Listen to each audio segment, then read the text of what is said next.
ооруну жашырсаң өлүмгө ашкере дегендей өтө эле өчүп кеткенде кайрылган оорулардын бири бул геморрой оорусу.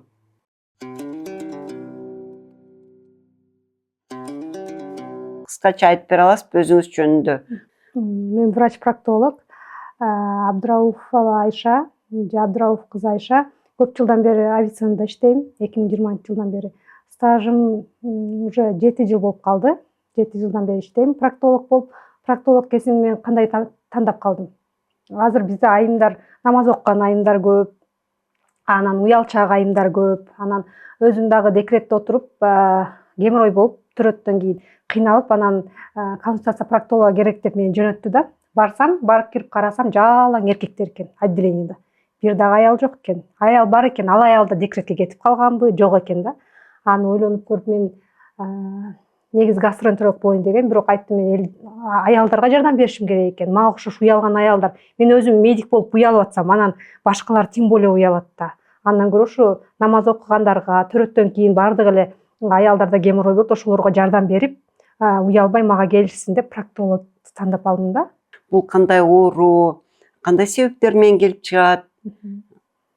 Геморрой менен бардык эле адамдар ооруйт дүйнө жүзүндө. Статистиканы алсак, 1000 адамга 150-ге 140-ка жакын адам туура келет экен да. Бул аябай эле көп көрсөткүч. Бул дегени 10 адам ичинен 7 адам сөзсүз геморрой менен ооруган адамдар болуп эсептелинет экен да. Геморрой менен эркектер дагы, аялдар дагы бирдей эле оорушат. Аялдар көбүнчө төрөттөн кийин геморрой чыгып же төрөт убагында боюнда бар кезде кыйналса, эркектер болсо гигиенаны жакшы сактабаган үчүн, оор көтөргөн үчүн, жумушуна байланыштуу эркек менен аялдардын саны бирдей эле да. Аялдар да эркектер да көп эле оорушат. Анан көбүнчө иш курагында деп коебу, иштеген убагында мындай орто жаш куракта кездешет. Булар 45 жаштан 65 жашка чейин көбүнчө кездешет да. Геморрой деген бул көтөнчүчүктүн көк тамырларынын варикоздук чоңоюшу болуп эсептелет. Экиге бөлүнөт, курч жана өнөкөт болуп. Курч болгондо ошол геморройдо тромб пайда болуп, катуу оорутат.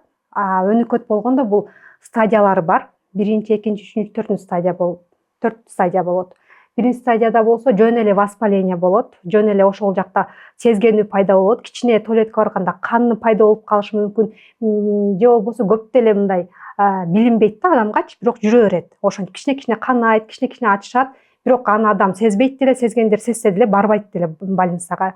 Экинчи стадияда болсо уже сезилип баштайт, кичине кан агат, бумага кан болуп калышы мүмкүн, даарат кагазы, же болбосо кийими булганып калышы мүмкүн, анан кичине оорушу мүмкүн, анан геморрой түйүндөрү кичине чыгып башташы мүмкүн. Сыртка кичине колго жууганда, даарат алганда кичине бир неме дөмпөйгөн бир нерсени сезип баштайт да. Бул экинчи стадия болуп калат. Үчүнчү стадияда болсо уже дөмпөйгөн нерсе чыгып, уже мешайт берип, басканда, чуркаганда, көп жумуш кылганда уже геморрой түйүндөрү чыгат, ачышат, кычышат, кан агат, кандайдыр бир суулардын бир нерседен агышы мүмкүн, кычышы мүмкүн, ошентет. Бирок кол менен киргизип койсо кайра жакшы болуп неме болуп кала берет да, кирип кете берет ичке геморрой түйүндөрү. 4-үнчү стадияда болгондо, 4-үнчү стадияда уже кирбей калат кол менен. Жана дөмпөйүп чыккан нерсе ичке кирбей калат. Кол менен кылганда дагы, түртүп киргизсе дагы, кандай бир упражненияларды дары менен киргизсе да уже бул кирбей калат. Бул уже 4-үнчү стадия болуп калат. Уже жанакы биз байкаган симптомдордун баары көбөйүп, уже дискомфорт пайда болуп, кыйналып баштайт пациент 4-үнчү стадияда. 4 стадиясы бар. Бирок бизде бейтаптар кайсыл убакта биринчи стадияда, биринчи немелерде белгилер пайда болгондо эч качан кайрылбайт, уялып жүрө беришет. Анан экинчи, үчүнчү стадияда булар оору деп эсептелбейт да. Качан болсо 4-үнчү стадияга барып, кычышып ооруп баса албай, ушунчалык кан агып же болбосо анемия болуп, каны түшүп кетип, бир 60-70 гемоглобин түшүп калмайынча да келбей жүрө беришет. Ушундай бейтаптар бар. Айша айым, биздин подкасттын негизги максаты дагы жолу ошо оорунун алдын алуу, ошон үчүн биринчи дагы бир жолу баса белгилеп, себептерин айтып кетесизби? Кайсыл убакта, кандай шарттарда пайда болот, эмне кылганда пайда болот депчи дагы бир жолу кайталап кетсеңиз. Геморройдун себептери аябай көп. Геморройдун эң биринчи себептери бул ичтин катуусу. Ичтин катуусу же ичтин катуусу көп убакыттан бери страдать, көп убакыттан бери кыйнаса, ичи аябай өткөндө, ичи аябай катыганда, анан аябай аз басып, аз физический нагрузка кылганда же болбосо оорду аябай көп көтөрүп, жана оор көтөрүп өзүн кыйнаган мезгилде, анан аялдарда көбүнчө 60-70% эле боюнда бар кезде сөзсүз геморрой чыгат да. Эми кээ бирлердики чыкпашы мүмкүн, бирок көбүнчөсүнүкү геморрой чыгат. Бул ичиндеги түйүлдүк маткага давить этип туруп, ошо кан тамырлары ошол жакта айлануусу начарлап, ошол жактан түшөт, геморрой түйүндөрү түшүп баштайт да, геморрой уже кыйналып баштайт, геморрой менен кыйналып баштайт. Анан кийин дагы туура эмес тамактангандан сөзсүз, туура эмес тамактан биринчи ичимдик ичишет, көп ичкенден, анан ачуу көп жегенден, ун тамактарын жана ичин катыра турган ун тамактарды, ширин тамактарды жегенден, салат аз жегенден, жанагындай мөмө жемиштерди аз жегенден, клетчаткасы аз тамактарды жеп, жалаң эле ширин, таттуу жеп, ачуу жегенден, ошо туура эмес тамактангандан болот геморройдук. Анан генетикалык деле болушу мүмкүн. Мунун себептери көп. Же болбосо если өнөкөт оорулар болсо дагы бул ожирение, көп салмактагы адамдар, сахарный диабет, полиптер болушу мүмкүн, онкологиялык оорулар, ошолордун баардыгы ушул геморройго алып келет. Ушул себептери көп да негизи. Анын эң биринчи оорунун алдын алууда себебин аныкташ керек. Туура өзүң эмнени туура эмес кылып атам деп ойлонуш керек биринчи. Бул оору кайдан чыкты, эмнеден чыгышы мүмкүн деп адамдын өзү деле ойлонуш керек да. Анан ошого жараша анан ушул сиз айтып кеткен белгилер 4 стадия дедиңиз, канча убакытка чейин созулушу мүмкүн?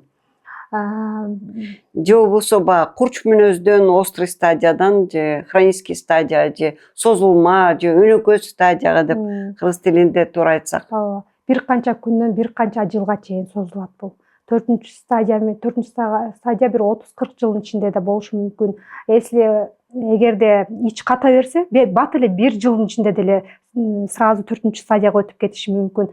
Ич каткан азыраак болуп, кичине өзүн карап арада кээ бир убакта эле чыга турган болсо, 30-40 жылга чейин 4 стадияга чейин жүрүшү деле мүмкүн. Ар кандай бул адамдын өзүнөн зависит этет. Шарттарына жараша, жумушуна жараша, башка ооруларына жараша, факторлорго жараша болот да, получается. Кантип ошо диагноз коюлат? Мисалы, мүмкүн окшош оорулар барбы? Мүмкүн аны деле геморрой деп ойлоп билип жүрө беришет. Ошол жөнүндө. Биздин адамдар деле негизи ойлошот, бир эле көчүктө геморрой бар деп ойлошот. Баардык ооруганы, кан акканы, башкасы эле өздөрүнө диагноз коюп, өздөрүнө дартты коюп, уже геморрой деп келишет да. Билишпейт булар көчүктө 100дөн ашык оору бар экенин, геморройдон башка да толтура оору бар экенин, булар бири-бирине окшобойт экен, ар ким өзүнчө лечение ар кайсыл диагнозго жараша өзүнчө лечение кылат экенин булар билишпейт. Өздөрү кичине ооруп баштаса эле диагноз коюшуп геморрой экен деп келишет да, көбүнчө элечи. Анан бизге келгенде биринчи бизге келерден мурун эң акыркы проктологдор келишет. Биринчи гинекологко барышат, урологко барышат, баардык врачтар, терапевтке барышат, баарына айланып бүткөндө, анан уже айласы калбай калганда гана проктологко келишет да. Булар уялып жүрө беришет экен бизде. Уялып жүрө берет. Бирок элдерге айткандан уялбайт. Кыргызстандын баардыгы билет анын геморрой бар экен. Элдин баарына айтышат, менин геморройум бар, кыйналып атам, ушинтип атам деп. Бирок врачка келгенден уялат да. Ошон үчүн мен ойлойм, сиз мына жакшы айтып кеттиңиз, тигил врачка барат, бул врачка барат, башкаларга айтат депчи, бирок эмнегедир проктологко түшпөйт депчи. Ошон үчүн жана чекап дегенден өтсө жакшы болот. Ал жерде пландуу түрдө бардык специалисттерден өтөт эмеспи? Бизде азыр ушу чекап абисинада аябай жакшы кылып койду. Бардык оорулардын алдын алса болот деп ойлойм чекап менен. Азыр мурун башка клиникалардан байкачу эмес, бирок биздин клиникада эң жакшы жылыш болуп атат чекап деген. Башка өлкөлөрдө бүт эле чекап менен адамдар өмүрүн узартып атышат, ден соолугун алдын ала карап атышат, кандай оорулар бар экенин билип атышат. Инструменталдык обследование, кандайдыр бир анализдер тапшырып, ошолор жөнүндө айтып бересизби? Диагностика жөнүндө. Диагностика кылганда биз биринчи зеркало менен көрөбүз. Бизге келгенде же кол менен көрөбүз, ректальный исследование деп коет, кол менен көрөбүз. Анан ошол жерден диагноз коебуз. Эгерде көчүктө кычышуу болсо, жазгандан кийин дагы маздарды жазгандан кийин деле кечке кычышуу болсо, анда анализ кала сөзсүз тапшыртабыз негизи. кычышуу болсо. Бул азыркы заманда фастфуд деген көбөйдү, шаурма жегендер көбөйдү, кафеден элдер тамак кылышпай калды, кафеден жегендер көбөйдү. Ошону менен сырткары курттар көбөйүп атат, курт жуккандар көп. Ошон үчүн дагы геморрой жок болсо да кычышыш менен геморрой болушу мүмкүн деп келишет, бирок геморрой эмес эле кычышып аткан болушот. Ошон үчүн анализ кала кылганда ошо көбүнчө курт табылат да, ошон үчүн анализ калага жазып беребиз биз проктологдор көбүнчө эле колоноскопияга жазып беребиз. Колоноскопия бул биздин эң оң колубуз десек болот. Ошо баардык оорунун алдын ала билген кандай билдирип турган аппарат да булчу. Бүт немени кишечникти полностью ичинен көрүп, ичеги карынды баардыгын көрүп чыгат, подвздошный кишечникке чейинчи. Анын ичинде полиптер болушу мүмкүн, онкологиялык оорулар болушу мүмкүн. Ошонун баардыгын көрүп, андан сырткары көргөндөн сырткары ошол моментте алып кетет, полиптерди гистологияга алып кетет. Бул эң жакшы методдордун бири. Жана биздин эң жардамчыбыз ошол колоноскоп деп неме кылсак болот. Азыр бизде рак оорулары көбөйүп кетпеди, 3-орунда туруп атат азыр Кыргызстан боюнча рак прямой кишки именно. Ошон үчүн колоноскопия ушул рактардын алдын алат. Ошон үчүн 35 жашка чейин бир жолу түшүп койсо болот. 35 жаштан кийин 5 жылда бир, 45 жаштан кийин уже 2 жылда бир колоноскопко обязательно түшүп туруш керек. Урматтуу жердештер, урматтуу көрүүчүлөр, катталуучулар, бизде азыр рак прямого кишечника 3-орунда туруп калды. Ошон үчүн рактын алдын алгыңыз келсе, же өзүңүздүн кишечниңизде кандайдыр бир ооруларды байкасаңыз, анда сөзсүз колоноскопияга түшүп, өзүңүздү текшертип коюшуңуз керек. 35 жашка чейин бир жолу түшүп көрүшүңүз керек. Ичимде эмне болуп атат, кандай иштеп атат деп өзүңүз үчүн деле 35 жаштан кийин жылына 5 жылда бир көрүш керек. 45 жаштан кийин жылына 2 жолу же 1 жолу сөзсүз текшерилип туруш керек колоноскопияга түшүп. Бул эң жакшы методдордун бири. Рактын алдын алат, геморройдун алдын алат, баардык оорулардын алдын алат. Мына сиз айтып кеттиңиз, геморройдун 3-4 стадиясы бар депчи. Андан тышкары кандай осложнение болушу мүмкүн? Ушу жүрө берсе, чыдап жүрө берсе, эмнеге өтүп кетиши мүмкүн, ошону да айтып койсоңуз. Геморрой бизде элдер ойлойт, геморрой бул сөзсүз ракка алып барат деп. Геморрой ракка алып барбайт. Бирок бир чети ошентип ойлогондо эле жакшы. Ойлосоң кичине коркуп келишет, өздөрүн карашат. Ракка алып барбайт деп койсоң карашпайт. Качан жыгылып калып, гемоглобин 30-га 40-ка чейин түшүп келгендер болот да, жыгылып уже кан басымы түшүп, өзүн жаман сезип, кусуп уже баса албай калганда да келгендер болот. Осложнениялар ошо анемия болот биринчи кезекте. Анан кийин көчүктүн жанында клетчаткалар воспаляция этип, сезгенип, парапроктит оорусун алып келиши мүмкүн. Парапроктит оорусу ириңдеп осложнение берип, свичти алып келиши мүмкүн. Вот свич ошол онкологический заболеванияларга алып келиши мүмкүн. Негизи геморройду лечение кылбай койсо, парапроктитке өтөт, парапроктиттен свичке өтөт. Свич ошо онкологический оорулардын эң биринчи баштабы да. Мынакей ушул аябай жакшы айтып бердиңиз, кандай осложнениеге алып келет. Эми болсо ушу дарылоонун түрлөрү. Сөзсүз эле мына телевизордон жана бегущий строкадан көрөбүз.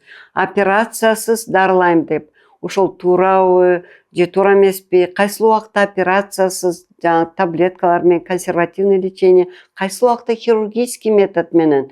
Көбү хирургия десе эле коркот эмеспи? Ушул жөнүндө бир айтып берсеңиз. Бизде 2 этап менен же 2 жол менен дарылайбыз. Консервативдүү, анан кийин хирургиялык түрдүү, хирургиялык жол менен дарылайбыз. Бизде сөзсүз эле жаткызып алып операция кылуу эмес. Биринчи стадияда, экинчи стадияда мазьдар менен, свечалар менен, упражнениялар менен дарыласак болот. Жардам берет, аябай жакшы жардам берет. Бирок бизде биринчи, экинчи стадияда келгендер келбейт бизде бейтаптар. Көбүнчө эле 3-4 стадияда келишет. Анан операция кылабыз десең, келе калсам эле операция кылабыз дей бересиңерби? Биринчи лечение кылып көрсөк болбойбу дейт да. Биринчи лечение кылып көрүш үчүн биринчи, экинчи стадияда келиш керек. Бизде биринчи, экинчи стадияда келбейт. Качан көчүгү болбой калганда, кычышып, каны агып, башы айланып калганда келет да, аны мен мындай эле лечение кылып берчи дейт. Андай лечение болот. Биринчи, экинчи стадияда консервативдүү лечение кылсак аябай жакшы жардам берет. Может, ошол бойдон жакшы болуп деле кетиши мүмкүн, ошол бойдон көйгөй деле жаратпашы мүмкүн. Бирок 3-4 стадиядан уже консервативдүү лечение жардам бербей калат. Мында уже хирургиялык жол менен малоинвазивный деп коебуз, анан обширный операция кылабыз деп коебуз. малоинвазивный операциялар кылганда, метод менен лечение кылганда бул экинчи, үчүнчү стадияда эле жардам бериши мүмкүн. Бирок 4-чү стадияда уже жардам бербейт. Аны чоң кесип кол менен алып салыш керек. Чоң операция болот да буларчы. Муну лазер менен же склеротерапия менен же жанакылар менен башка методдор менен лечение кылган болбойт уже 4-чү стадияда. 1-чи стадияда лечение кылсак болот, коркпой келе берсе. Хирургиялык жол менен лечение кылгысы келбегендер өзүнө байкап карап туруп 1-чи стадияда келиш керек сөзсүз. Анан ошондо хирургиялык жол менен эмес, мындай эле мазь свечалар менен лечение кылсак болот. Авиценна клиникалар тармагы 2000-жылдан бери ден соолугуңуздарга кам көрүп келебиз. Биз бардык медициналык тармактарды алдын алуудан баштап заманбап хирургия чейин бир жерге топтодук. Бишкектин 5 филиалында сизди заманбап жабдыктар күтөт. Компьютердик томография, рентген, гастроскопия, колоноскопия, УЗИ жана ЭКГ. 100дөн ашык жогорку квалификациялуу дарыгерлер сиздин ден соолугуңузга кам көрүүгө даяр. Авиценна клиникалар тармагы ар күнү сиздин жашооңузду жакшыртууга аракет кылабыз. Биринчи байлык – ден соолук.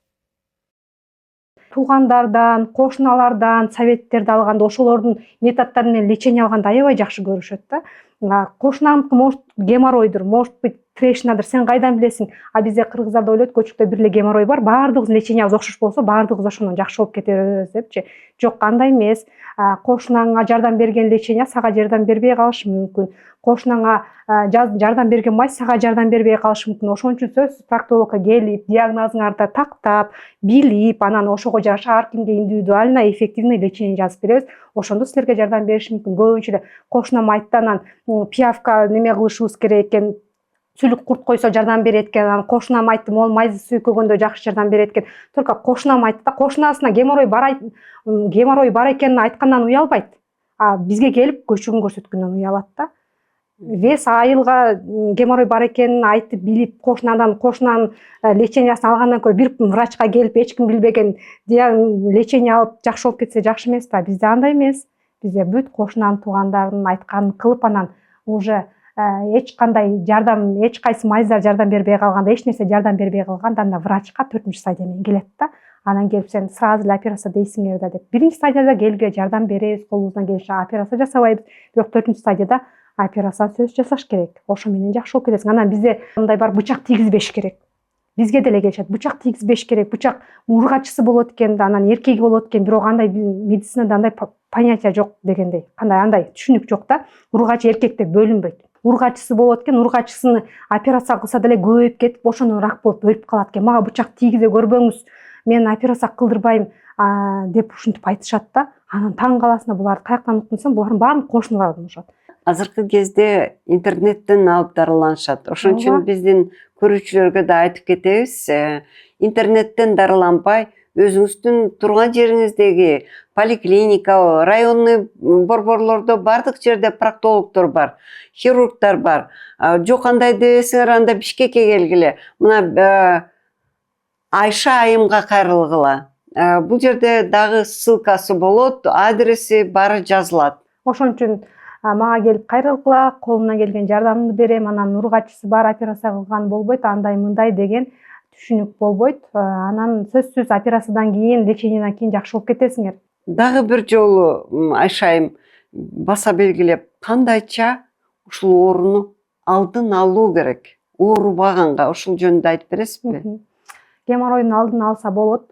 Эгерде бир жолу кайталанып, 1-чи стадияда экенин билсеңер, уже көчүктүн ачышып кычышканын билсеңер, өзүңөрдү лечение кылсаңар же өзүңөрдү айыктырсаңар болот. Бул туура тамактаныш керек, ичти катырбаш керек. Эң ошо геморройдун ачкычы бул ич катуу. Ичти катпаганга дагы, өттүрбөгөнгө дагы аракет кылышыбыз керек. Ич катпаш үчүн туура тамактанышыбыз керек. Биз спирттик ичимдиктерди, фастфуддарды, нандарды, ундан болгон тамактарды, булочка, бизде торт, пирожнойлор аябай көбөйүп кетти. Ошолорду азайтыш керек. такыр жебей койбогула дебейбиз, жеш керек, бирок сбалансированно жеш керек. Ун тамактарын жегенде салаттарды кошуп, мөмө жемиштерди кошуп, клетчаткасы көп өзүндө камтыган мөмө жемиштерди кошуп жесе болот албетте. Жебей коюгула же мындай кылгыла дебейбиз. Жеш керек сбалансированно аз-аздан баардык тамакты жесе болот. Бирок ошол тамакты көп жей бергенде гана ич катып, туура эмес тамактанып же туура эмес неме кылгандан гана пайда ич катат да. Туура тамактансаңар эч качан ич да катпайт, геморрой да болбойсуңар. Өзүңөргө жакшы да. Биринчиси туура тамактануу. Экинчиси бул спорт менен машыгуу керек.